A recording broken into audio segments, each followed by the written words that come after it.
ਅੱਜ ਦੀ ਮੇਰੀ ਗੱਲ ਜਿਹੜੀ ਹੈ ਨਾ ਇਹ ਬੜੀ ਪਿਆਰੀ ਹੈ ਤੇ ਪੂਰੀ ਗੱਲ ਸੁਣਿਓ ਤੇ ਗੌਰ ਦੇ ਨਾਲ ਸੁਣਿਓ। ਤੁਹਾਨੂੰ ਇਹਦੇ ਵਿੱਚੋਂ ਜ਼ਿੰਦਗੀ ਦਾ ਸਭ ਤੋਂ ਵੱਡਾ ਸਬਕ ਲੱਭੇਗਾ। ਅੱਜ ਇੱਕ ਵਾਰੀ ਨਾ ਦੋਵੇਂ ਜੀ ਜਨਾਨੀ ਤੇ ਬੰਦਾ ਆਪਸ 'ਚ ਲੜਦੇ ਨੇ। ਜਨਾਨੀ ਨੂੰ ਉਹਦੇ ਤੇ ਇਤਰਾਜ਼ ਹੁੰਦਾ ਕਿ ਤੂੰ ਮੈਨੂੰ ਸ਼ਾਪਿੰਗ ਕਰਵਾਉਣ ਨਹੀਂ ਜਾਂਦਾ। ਬੰਦੇ ਨੇ ਉਹਦਾ ਬੜਾ ਤਰਲਾ ਮਾਰਿਆ ਵੀ ਤੂੰ ਨੌਕਰ ਦੇ ਨਾਲ ਚਲੀ ਜਾਈਂ, ਗੱਡੀ ਤੇ ਡਰਾਈਵਰ ਨਾਲ ਚਲੀ ਜਾਈਂ। ਉਹਨੇ ਆਖਿਆ ਨਹੀਂ ਜਾਣਾ ਤੇ ਤੇਰੇ ਨਾਲ ਹੀ ਜਾਣਾ, ਦਫ਼ਤਰ 'ਚ ਛੁੱਟੀ ਕਰ ਤੂੰ। ਲੇਕਿਨ ਤੁਹਾਨੂੰ ਪਤਾ ਹਮੇਸ਼ਾ ਦੀ ਤਰ੍ਹਾਂ ਔਰਤ ਦੇ ਅੱਗੇ ਮਰਦ ਹਾਰ ਮੰਨ ਜਾਂਦਾ। ਮਰਦ ਮੰਨ ਗਿਆ, ਉਹ ਲੈ ਕੇ ਤੇ ਆਪਣੀ ਘਰ ਵਾਲੀ ਨੂੰ ਸ਼ਾਪਿੰਗ ਕਰਨ ਵਾਸਤੇ ਜਾਣ ਲੱਗਾ ਤੇ ਆਪਣੀ ਮਾਂ ਕੋਲ ਗਿਆ। ਆਂਦਾ ਮਾਂ ਜੀ ਤੁਸੀਂ ਦੱਸ ਦਿਓ ਤੁਹਾਡੇ ਵਾਸਤੇ ਮੈਂ ਕੀ ਲੈ ਕੇ ਆਵਾਂ। ਮਾਂ ਨੇ ਆਖਿਆ ਪੁੱਤਰ ਮੈਨੂੰ ਕੁਛ ਵੀ ਨਹੀਂ ਚਾਹੀਦਾ। ਪੁੱਤਰ ਫੇਰ ਗਿਆ, ਉਹਨੇ ਆਖਿਆ ਮਾਂ ਜੀ ਦੱਸੋ ਮੈਂ ਤੁਹਾਡੇ ਲਈ ਕੀ ਲੈ ਕੇ ਆਵਾਂ। ਮਾਂ ਨੇ ਆਖਿਆ ਕੁਛ ਨਹੀਂ ਚਾਹੀਦਾ। ਜਦੋਂ ਤੀਸਰੀ ਦਫਾ ਉਹਨੇ ਮਾਂ ਨੂੰ ਆਖਿਆ, ਉਹਨੇ ਆਖਿਆ ਫਿਰ ਖਲੋ ਜਾ ਪੁੱਤਰਾ, ਮੈਂ ਤੈਨੂੰ ਨਾ ਤਿਆਰੀ ਕਰ ਤੇ ਇੱਕ ਲਿਖ ਦੇਣੀ ਆ, ਲਿਸਟ ਬਣਾ ਦੇਣੀ ਆ ਜਿਹੜੀਆਂ ਚੀਜ਼ਾਂ ਮੈਨੂੰ ਚਾਹੀਦੀਆਂ ਨੇ ਤੇ ਫਿਰ ਤੂੰ ਲਈ। ਇਸੇ ਤਰ੍ਹਾਂ ਉਹਨਾਂ ਦੋਵਾਂ ਜੀਆਂ ਤਿਆਰੀ ਕੀਤੀ। ਉਹ ਮਾਂ ਨੇ ਲਿਸਟ ਬਣਾ ਕੇ ਦੇ ਦਿੱਤੀ, ਉਹਨੇ ਉਸੇ ਤਰ੍ਹਾਂ ਫੜ ਕੇ ਤੇ ਕਾਰ 'ਚ ਰੱਖ ਲਈ।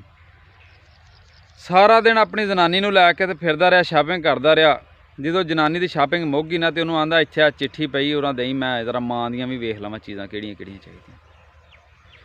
ਜਨਾਨੀ ਉਹਦੀ ਨੇ ਚਿੱਠੀ ਪੜ੍ਹ ਕੇ ਫੜਾਤੀ ਤੇ ਆਂਦੀ ਐਡੀ ਵੱਡੀ ਮਾਂ ਜੀ ਨੇ ਚਿੱਠੀ ਦਿੱਤੀ ਹੈ। ਬੰਦਾ ਵੇਖ ਕੇ ਤੇ ਪੜ੍ਹਨ ਲੱਗ ਪਿਆ। ਜਦੋਂ ਪੜ੍ਹਨ ਲੱਗਾ ਨਾ ਤੇ ਉਹਦੇ ਹੱਥ ਕੰਬਣ ਲੱਗ ਪਏ ਤੇ ਅੱਖਾਂ 'ਚ ਅੱਥਰੂ ਆ ਗਏ। ਤੇ ਉਹਦੀ ਜਨਾਨੀ ਨੇ ਉਹਦੇ ਹੱਥ 'ਚ ਪੜ੍ਹ ਲਈ ਵੀ ਕੀ ਇਹਦੇ 'ਚ ਲਿਖਿਆ ਵੀ ਐਡੀ ਵੱਡੀ ਚਿੱਠੀ ਤੈਨੂੰ ਦੇ ਦਿੱਤੀ ਜੇ ਤੇਰੇ ਹੱਥ ਕੰਬਣ ਲੱਗ ਪਏ ਨੇ, ਅੱਖਾਂ 'ਚ ਅੱਥਰੂ ਆ ਗਏ ਨੇ। ਉਹਦੀ ਜਨਾਨੀ ਨੇ ਉਹਦੇ ਹੱਥ 'ਚੋਂ ਚਿੱਠੀ ਪੜ੍ਹ ਲਈ, ਫੜ ਕੇ ਨਾ ਤੇ ਉਹ ਪੜ੍ਹਦੀ ਕੀ ਉਹਦੇ ਉੱਤੇ ਲਿਖਿਆ ਕਿ ਪੁੱਤਰ ਮੈਨੂੰ ਤੇਰੇ ਕੋਲ ਕੁਛ ਨਹੀਂ ਚਾਹੀਦਾ, ਮੈਨੂੰ ਤੂੰ ਸਿਰਫ ਆਪਣੀ ਜ਼ਿੰਦਗੀ ਦੇ ਵਿੱਚੋਂ 5 ਮਿੰਟ ਹੀ ਭਾਵੇਂ ਦੇ ਛੜਿਆ ਕਰ ਡੇਲੀ।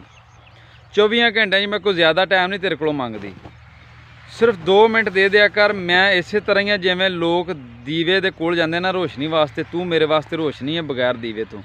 ਜਦੋਂ ਤੂੰ ਮੈਨੂੰ ਦਿਸਣਾ ਤੇ ਮੇਰਾ ਦਿਨ ਚੜ੍ਹਦਾ, ਨਹੀਂ ਤੇ ਮੇਰਾ ਕੁਛ ਨਹੀਂ।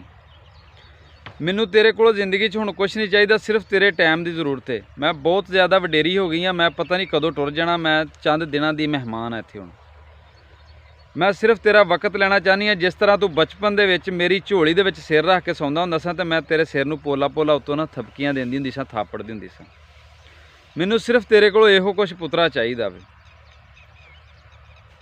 ਗੱਲ ਇਹ ਵੇ ਵੀ ਮੈਂ ਤੁਹਾਨੂੰ ਵੀ ਕਹਿਣਾ ਚਾਹੁੰਦਾ ਵਾਂ ਤੇ ਤੁਸੀਂ ਵੀ ਗਾਂ ਲੋਕਾਂ ਨੂੰ ਇਹ ਹੀ ਦੱਸੋ ਵੀ ਜਿਨ੍ਹਾਂ ਦੇ ਮਾਂ ਪਿਓ ਹੈ ਨੇ ਨਾ, ਮਾਂ ਪਿਓ ਨੂੰ ਤੁਹਾਡੇ ਕੋਲੋਂ ਪੈਸੇ ਨਹੀਂ ਚਾਹੀਦੇ, ਤੁਹਾਡੇ ਕੋਲੋਂ ਹਾਰ ਰੀਤ ਤੇ ਗਿਫਟ ਨਹੀਂ ਚਾਹੀਦਾ, ਕੁਛ ਨਹੀਂ ਚਾਹੀਦਾ ਉਹਨਾਂ ਨੂੰ। ਤੁਹਾਡੇ ਕੋਲੋਂ ਸਿਰਫ ਤੁਹਾਡਾ ਕੀਮਤੀ ਵਕਤ ਚਾਹੀਦਾ ਵੇ। ਉਹ ਖੁਸ਼ਕਿਸਮਤ ਲੋਕ ਨੇ ਜਿਨ੍ਹਾਂ ਦੇ ਮਾਂ ਪਿਓ ਜ਼ਿੰਦਾ ਨੇ ਦੁਨੀਆ 'ਤੇ। ਉਹਨਾਂ ਨੂੰ ਸਿਰਫ ਆਪਣਾ ਟਾਈਮ ਦਿਆ ਕਰੋ, ਜਿਵੇਂ ਕਿ ਮਾਂ ਪਿਓ ਤੁਹਾਨੂੰ ਬਚਪਨ ਦੇ ਵਿੱਚ ਦਿੰਦਾ ਸੀ। ਕੱਲ੍ਹ ਨੂੰ ਤੁਸੀਂ ਵੀ ਵਡੇਰੇ ਹੋਣਾ।